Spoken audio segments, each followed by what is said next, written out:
Hello, everyone. This is Adam Meister, the Bitcoin Meister, the Disrupt Meister. Welcome to the One Bitcoin Show. Today is December the 16th, 2019, baby. Strong hand. Bitcoin is the next Bitcoin. In motion. 5-digit realm. Oh, yeah. You're living in the future, baby. One day closer to it. Value your wealth in Bitcoin. Bitcoin is the apex predator. Offended by selling. We're going to talk about that. You should really be offended by selling this time of year because we're getting close to that halving. Oh, if you made it this far and then you sell, ouch. That's not conviction. But this is conviction. Be a unique beast. Be relentless. Hello there, my elite friends, all you unique beasts out there. Welcome to the show. There'll be time for questions. You can send a super chat. You can type in Bitcoin Meister in there. I will see your question and I will answer your question. If you're watching this taped, I guess you can't ask questions. You can leave it in the comments section. I'm going to answer a question somebody left on Twitter, but you can play this at 2x speed to be more efficient in your lives. All right. And let us start out with what I just said. There are about 150 days until the halving. Alistair Milne typed out or tweeted out that there were 150 days. I'm not counting, and it could change a little bit, but it probably is 150 days from today is going to be the 2020 Bitcoin halving. And no excuse. If you made it this far with your strong hand, hanging on to that Bitcoin, making it through the highs, the lows, the FUD, the exuberance, and now you capitulate now? Oh my. Now you panic? 150 days away? I don't get it. Now, I mean, I'm already in the party mood. I mean, New Year's Eve is coming up. I'm not partying on New Year's Eve. I'm partying on halving day. I'll be in Tel Aviv for the Tel Aviv Bitcoin halving party if all goes well. And that's going to be some party. And we're all going to be pounding that like button. And a lot of people will be pounding all sorts of stuff there. Pounding drinks, pounding some fine. Well, anyway, so speaking of Tel Aviv, Udi Wertheimer, who I see when I'm in Tel Aviv, right now I'm in Tucson, Arizona, like the Beatles song. But when I'm in Tel Aviv at the Bitcoin Embassy, I always see my buddy Udi Wertheimer there. And he's quite a friendly man. Now, on Twitter, I linked to him below. A lot of you know him on Twitter because his commentary on Ethereum. And man, he commented about Ethereum a lot today. I'm not going to comment on it. If you want to hear things about Ethereum that aren't so great, go over there. I don't agree with Udi all the time. I think they're going to be able to pull everything off. Hey, it's great that they have a guy critiquing them. That if someone's watching over you, in theory, you're going to be able to run your operation more efficiently and better. Now, Udi just has a way that really kind of inflames the Ethereum people.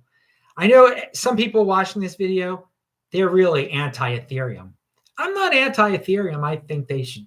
I don't really care what they do over there. Let them innovate. But yeah, if you're one of those people that don't like Ethereum, or if you want to learn more about Ethereum and their hard fork situation, go to Udi's Twitter feed. It's linked to below. It's something else today. I mean, I read it every day just to learn things, and he'll mention Ethereum every day, but sometimes there's lots of stuff on it.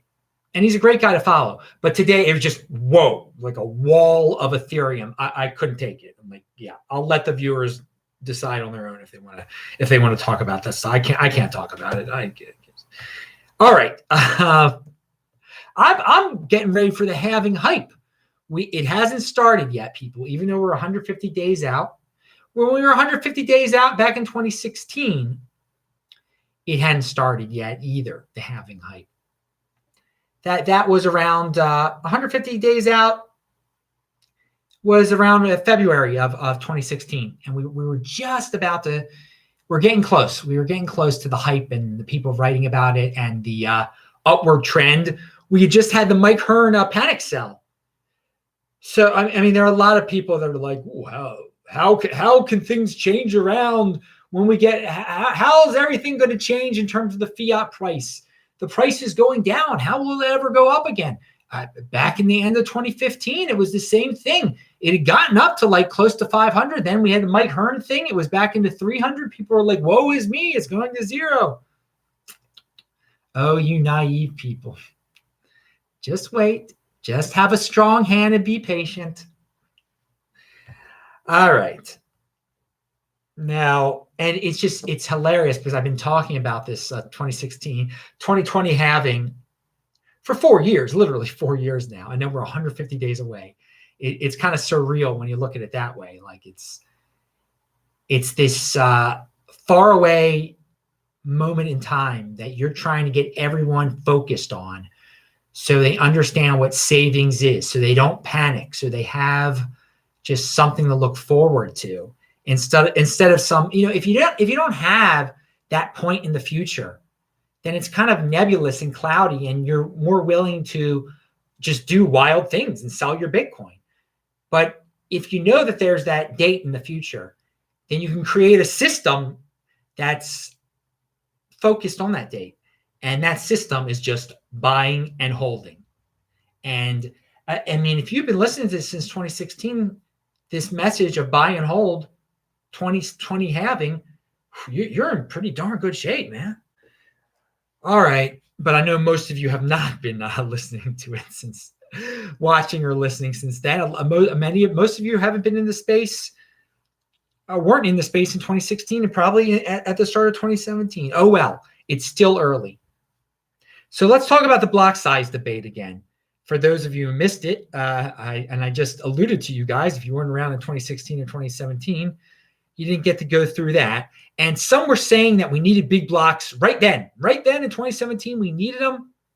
And so, long story short, they forked off twice. There are two coins that they try to say they're Bitcoin.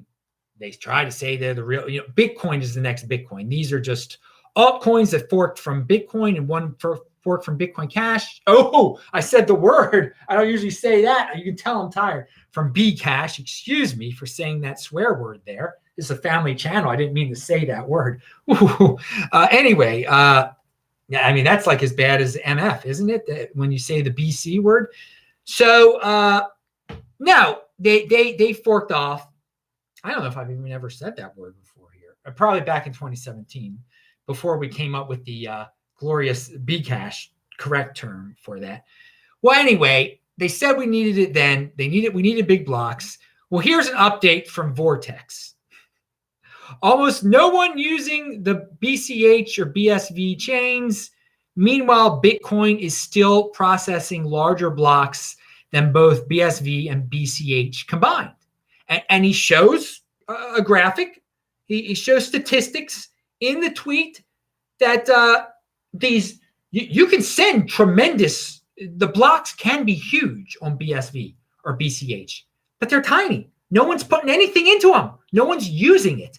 And combined, they're smaller than Bitcoin. And so, what's going on over there, man? Was it really that? What was the point of your coin, man? What was the point of all of that? But hey, let them do what they want to. I hear they put weather apps in there and I don't know what they're doing over there. But yeah, go to Vortex comments on this kind of thing much more often than I do. And I thought it was time to talk about it because there was another tweet that's very good by the Four Satoshis, which is a crew that's down with Rocky. And this crew says, Segwit usage is up and Bitcoin blocks are bigger. And it shows some recent block size, 1.1 meg, 1.2 megs, 1.3, 1.4, 1.6, 1.7, 1.8, 2.33 meg block. Why do some people still say Bitcoin has 1 meg block limit, a 1 meg block limit? Why do some people still say it? Because it doesn't. And people still say a Segwit doesn't solve anything. Segwit doesn't help it. Well, it created a 2.33 meg block there, didn't it? So at times, you need blocks that are bigger than 1 meg. Segwit solved that. You didn't have to fork your own other coins off to make huge blocks at that time in 2017. Here in end of 2019, sometimes you need 2.33 meg blocks. Okay, great. Hey, but that it's great that BCH forked off though, because we got that free crypto dividend and we turned it into Bitcoin, and it was awesome. So hey, it was an unfriendly fork, but you got to take a positive spin on it. Crypto dividends are great. This is where you get Bitcoin insider information. Most people out there don't know. They don't know that you just hold your Bitcoin, you get rewarded with these crazy forks and airdrops. They're crypto dividends. It's interest on your Bitcoin just by holding. In the long run, people will learn it. Big players will be like, oh, wait a second, I don't have to go trade back and forth, and I can just get these free forks and airdrops and turn them into Bitcoin. Wow, no one talks about this. Well, no, I won't say no one, but plenty of people talk about it. If you got the insider information, if you come here, new show every single freaking day, pound that like button. That's conviction. So I know where I'm going to be after Tucson. I leave here on January the 14th. So I'm here till January 14th, and I'm taking a bus. Oh, yeah. I discovered something called the Flix bus. The Flix bus. It's on the East Coast now, too. I didn't know because I'm hardly ever in Baltimore. How the heck did I know? But they're in Baltimore. It's based out of Germany originally, so I guess you Europeans know about this Flix bus thing. I just paid $2.99 for a ticket to El Paso, Texas on January the 14th. I will be in El Paso, Texas for 4 weeks, January 14th to February 11th in the great state of Texas, in the Mountain Time Zone, though. Maybe I'll go check out the Wall. I'll definitely go check out UTEP.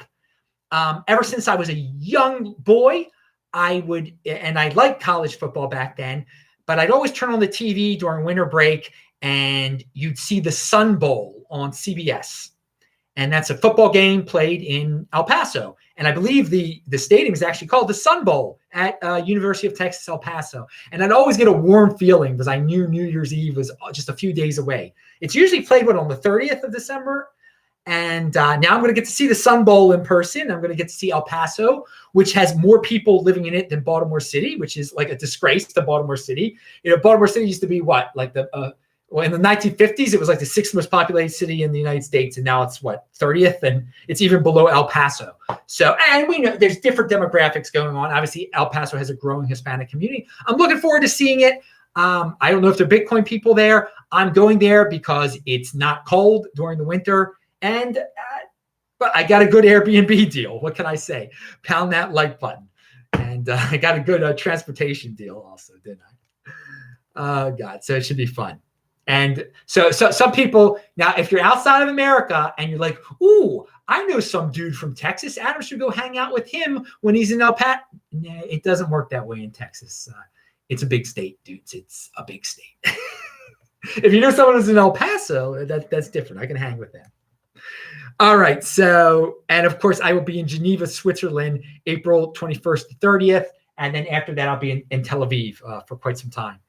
And I'm going to be in San Francisco for that big event, Bitcoin event at the end of March. What is that? The 26th. And so I don't know where I'm going to be after El Paso. So if you have suggestions on where I should go from February 11th until March 26th when I'm in San Francisco,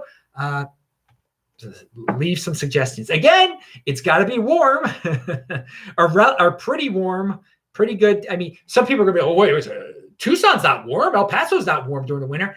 Yeah. When it gets into the 60s most days, that's warm compared to living on the East Coast or the Midwest or Canada or so much of where you guys are right now. All right.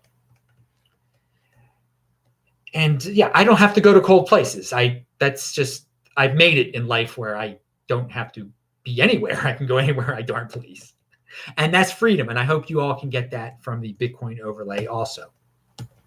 That's the goal, isn't it, in life, to to have freedom. Hey, look, Rocky's in the chat, Vention's in the chat too. We got all sorts in there. Halving Show is talking the halving hype. Of course, he must be really happy.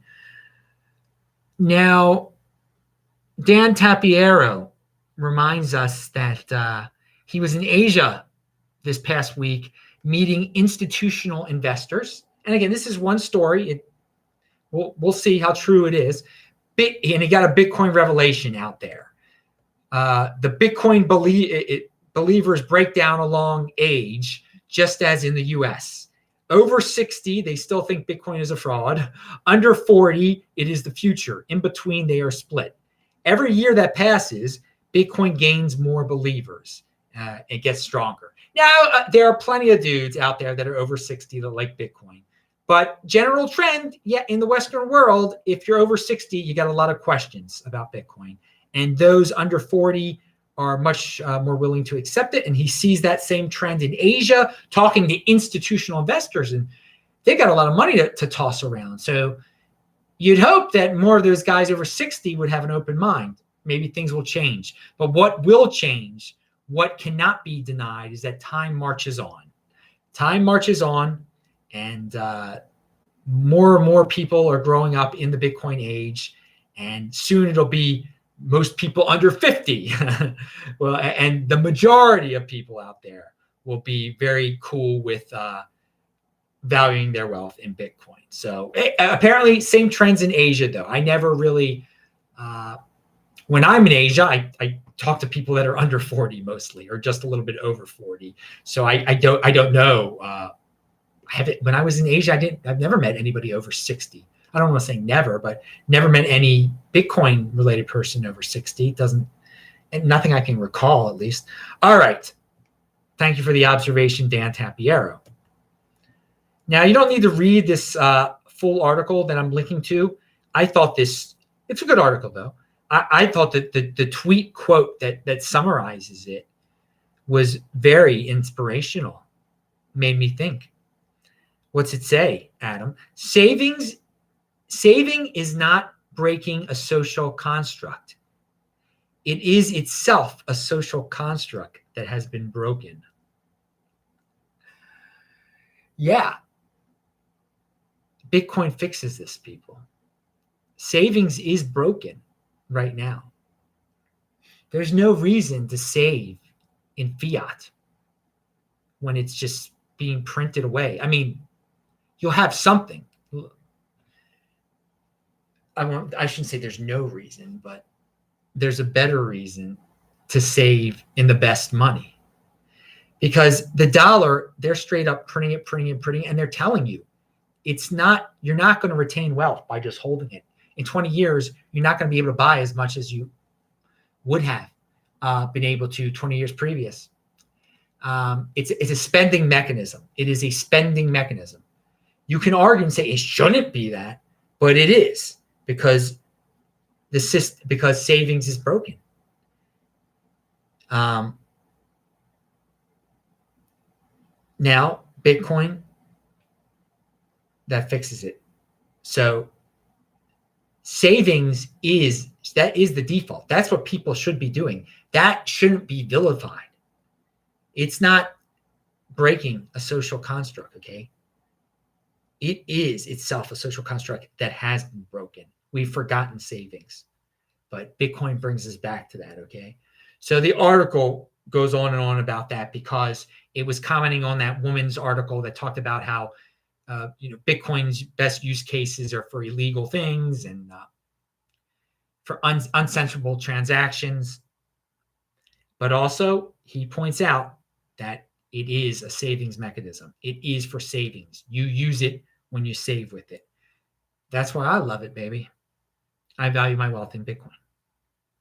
Now, let us move on to the final part of the show. Oh, no, there's two questions before I get to the Twitter question. Yes, Mr. Barefoot Barry said, February to March is summer fruit season in New Zealand. Well, of course, I have been there before, and I would love to return. And that's a huge trip just to go to for 4 or 5 weeks or something. We shall see, though. I appreciate the suggestion. Rocky Palumbo, Saving has been a lost art form. Yes, it is. Bitcoin is bringing it back. You bet. That's a great way of saying it, Rocky. Thank you.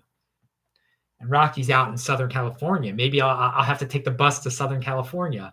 This Flixbus also goes to Los Angeles. So maybe that'll be an option. It's just the Airbnbs in LA are so freaking expensive compared to like anywhere else in the United States or the world. It's thanks to the tax regime and the regulation regime in the state of California. It's unbelievable what they add on to it. But hey, let them do what they're going to do. I don't go to California as much as I would like. So here is this is from Sean CPDX. Sean CPDX. Maybe it's Sean C in Portland. Maybe that's what that means. Hey, dear TechBalt, could you please make a video where you explain the importance of strong hand once and for all? Not trying to be smart, but you may have to explain it like you're speaking to an 8-year-old. Okay, that's legitimate there. What do I mean by strong hand? Oh, I thought this shirt said it. No, it says Notorious BTC, doesn't it? Right now, we have this newfangled financial instrument called Bitcoin. And a lot of people acquire it, but then they just sell it and they flip it or buy it back and buy things with it, trade with it.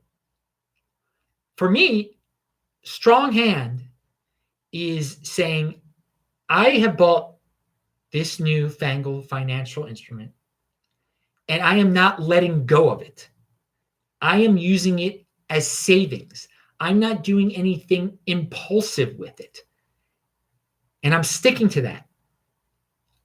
And then you're living with that belief, with that mantra. And then you hear so much. There's so much temptation. Oh, well, you can get into Tether now and flip back into Bitcoin. And, oh, look at this chart. It's going to go down tomorrow. Oh, look, it's in a golden spread eagle cross. Look at the spread eagle. Look at the twig and berries. Bitcoin chart. You should sell. You should be but no, what strong hand is you're not tempted by that. You're holding on to that Bitcoin. You're holding the Bitcoin with a very strong, because there are all sorts of temptations. Why don't you trade it for Ethereum? Ethereum's the next Bitcoin. Strong hand is just the philosophy of holding onto your Bitcoin, thinking long-term, not being impulsive, not being tempted by all the people out there, all the crypto noise out there saying to sell your Bitcoin or to, I don't know, loan it out to someone to get interest. Strong hand is very simple. It's just controlling your private key, having it on a hardware wallet. It's not a strong, you don't have a strong hand with Bitcoin if you're keeping it on Coinbase. You really don't. You really don't, because you really don't own it then. So how do you have a strong hand on your Bitcoin? Now what's a weak hand? A weak hand is a person who says, yeah, I'm holding Bitcoin. And then the next thing they know, they trade it. They panic. That's a weak hand. So I hope you get that. I hope that was a good explanation for the 8-year-olds out there, or for people who, don't grasp the concept. It is just having savings. Since so many people are not familiar with savings anymore, it's hard for them to grasp the concept of holding on to something for a long period of time. And that is what having a strong hand is. You're never letting go of it. You're never letting go of that Bitcoin. Your virtual hand is like this on that Bitcoin. And I mean, even after 2020 halving, you're still hanging on to that thing as long as you can, because you value your wealth in Bitcoin. You have a long-term vision of what it's going to be able to get you in the future, how it's going to be able to change your life. And so you don't let go of it. That is the essence of the strong hand. Don't panic. That is what, and you don't worry about the day-to-day price changes. You don't look at the price every second, because that can weaken your grasp on your Bitcoin. If you don't have that conviction mentality. Some of us,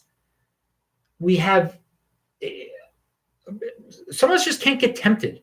And a lot of it has to do with age. You have to, younger people are more impulsive than older people. So the strong hand, it is the elimination of the desire to be impulsive. All right. When you don't worry, it's a breath of fresh air. I like that. Yeah. So and that strengthens your hand. Don't worry. You have to be able to, with your strong hand, shield off all that crypto noise, fight it off. And I have seen so many weak hands through the years. So many. So many people who said they were strong hands, and then when Bitcoin hit 3,000, they capitulated and all. Hey, the default in life is to be a collectivist and go with the flow, and to be a weak hand and to panic and to be impulsive and not to have long-term thinking. It's an acquired skill to have a strong hand and to be able to defer gratification. You choose. Personal responsibility is a new counterculture. It is up to you, though. It is up to you. All right. Good question there, dudes. You guys can ask questions like that on Twitter or in the comments section. I'll answer them, or in the chat. I'm Adam Meister, the Bitcoin Meister. I'm actually tired today because I did my sprint day. First time doing my sprint day in Tucson, but those and that's interval training. When you sprint basically 15, I do it 15 times in a row as hard as you can for 70 yards. So later in the day, you can feel it a little bit. So I'm looking forward to going to sleep. I'm also the Disrupt Meister, so pound that like button. Click on that square. Thanks a lot, dudes. I will say hi to you in the chat. See ya. Bye.